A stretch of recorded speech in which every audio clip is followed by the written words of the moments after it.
Hi అండి. ఈరోజు మేము కర్నూలు జోగులాంబ అమ్మవారి దగ్గరికి వెళ్ళాము. ఈరోజు స్పెషల్ ఏంటంటే ఎవ్రీ ఇయర్ వసంత పంచమి రోజు అమ్మవారికి అభిషేకం జరుగుతుంది. ఓన్లీ ఇయర్లీ వన్సే జరుగుతుంది అభిషేకము. ఇలా కలశాలు పట్టుకొని వెళ్తారు అమ్మవారి దగ్గరికి. మనకిష్టం అమ్మవారికి ఇష్టమైనవి పసుపు కుంకుమ నీళ్ళు కానీ, మేమైతే రెడ్ శాండిల్ వాటర్ ఇంకా రెడ్ శాండిల్ పౌడర్ వాటర్ ఇంకా పంచామృతాలు తీసుకొని వెళ్ళాము. చాలా బ్లెస్డ్గా అనిపించింది. ఇది 4th టైం 1 మంత్లోనే, ఇది 4th టైం. 4 టైమ్స్ వెళ్ళామండి 1 మంత్లో. చాలా హ్యాపీగా అనిపించింది. అమ్మవారు అయితే నిజంగా ఉంది అన్నట్టుగానే చూస్తుంది మనల్ని.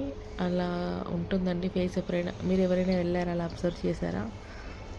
కామెంట్ చేయండి. ఈరోజు ఫోటో ఇది అమ్మవారిది.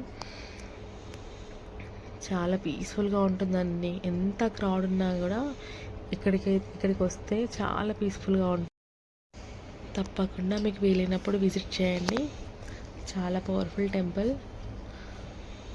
నిజరూప దర్శనం మాత్రం ఈరోజే అవుతుంది. వసంత పంచమి రోజు చాలా క్రౌడ్ ఉంటారు. 12 తర్వాత అయితే ఇంకా ఊర్లో జనాలందరూ అమ్మవారికి ఇట్లా బోనం లాగా నెత్తిన పెట్టుకొని కలశాలని తీసుకొని వస్తారు అమ్మవారికి అభిషేకం చేయడానికి. చాలా క్రౌడ్ ఉంటుంది. తప్పకుండా విజిట్ చేయండి మీకు వీలున్నప్పుడు. తుంగభద్ర నది ఒడ్డున చాలా అద్భుతంగా ఉంటుందని టెంపుల్. ఒక్కసారి విజిట్ చేయండి. చాలా పీస్ఫుల్గా ఉంటుంది. Thank you. Subscribe my channel, like, share. Thank you.